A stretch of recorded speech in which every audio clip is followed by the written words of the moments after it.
Hi guys, Connie from Agave Flame Creations. How are you guys today? So I wanted to show you guys how I make my sprinkles. So first, I've already warmed up my wax, and I either use a dropper, which is a little bit small so it doesn't get as many roses as I'd like, or I just go ahead and use a pipette. So all I'm going to do is just make stripes all the way down. And this wax right here is actually some wax that someone had given me. And it was one of the, I think, Virgin of Guadalupe candles. I'm not sure. And so I was like, you know, why waste the wax when I can use it for something simple like this?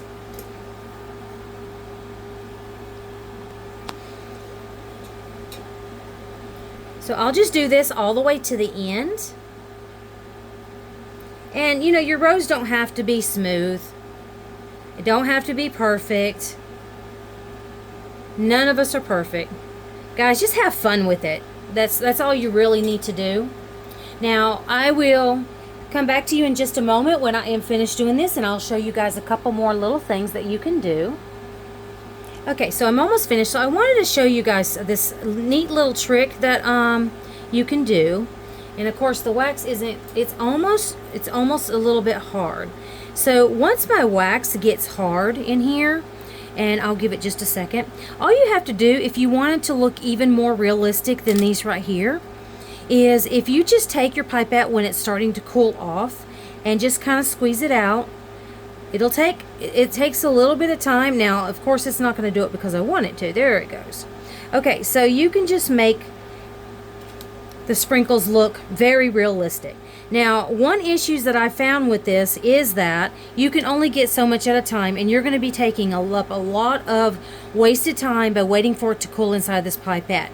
So you really don't want to do that unless you're making, say, 1 or 2 candles. But I am actually going to have about 6 or 7 different colors for my sprinkles in here. So I definitely don't want to sit and take my time to do this, because this already took several hours to do just these right here. So I want to show you something. I'm going to get back to you in just a minute when this all cools off, and I want to show you guys how I get these off of here very quickly so that you're not taking up more time than you need. Okay, so now this is cooled off and I flipped it around. So what I want to show you is it is super easy.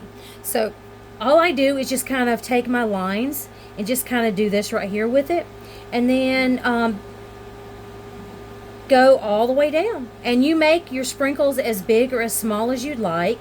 I kind of just don't worry about it, because you know, even when you look into the little bottles with the sprinkles, you're going to notice that they're not always the exact same size. And I'm not looking for perfection.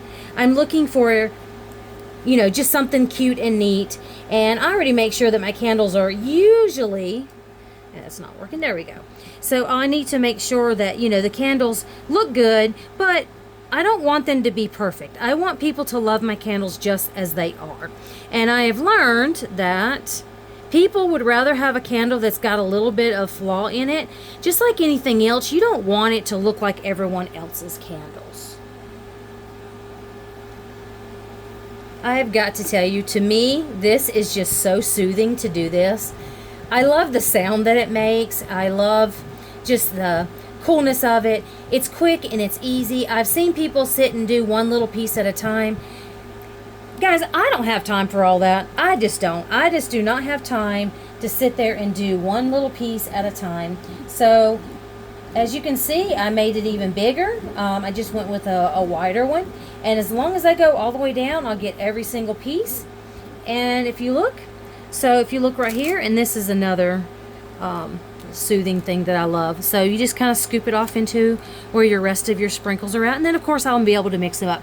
Now, it did not take more than about 3 minutes to harden, because they are such fine lines. So it does not take any time at all to be able to make the sprinkles, as far as getting them cut up and put into your little tray such as I have here.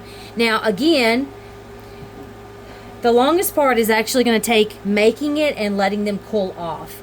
And as you can see, this is time consuming. But to make the candle look more like a birthday cake candle, I definitely want to make sure that it's looks just like I want it to look. So, okay, so if you notice right here, you just kind of break it and it looks like a real sprinkle.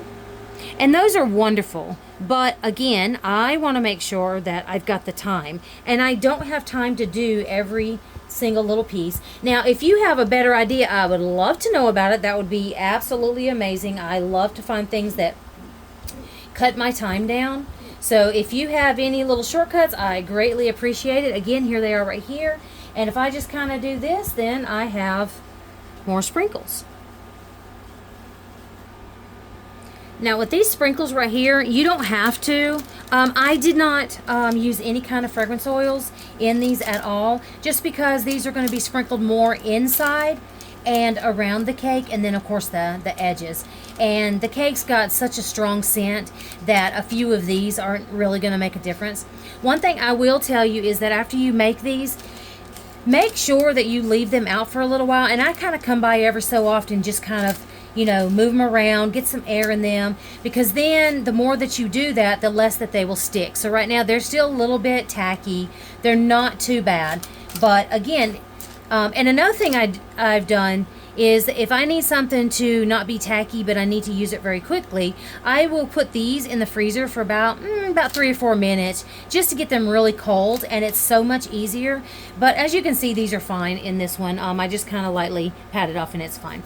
So I just wanted to show you guys my sprinkles. And again, guys, don't make them perfect. There's no need in doing all that. Yes, perfection is great, but I'm not striving to be perfect. I'm striving for a pretty candle.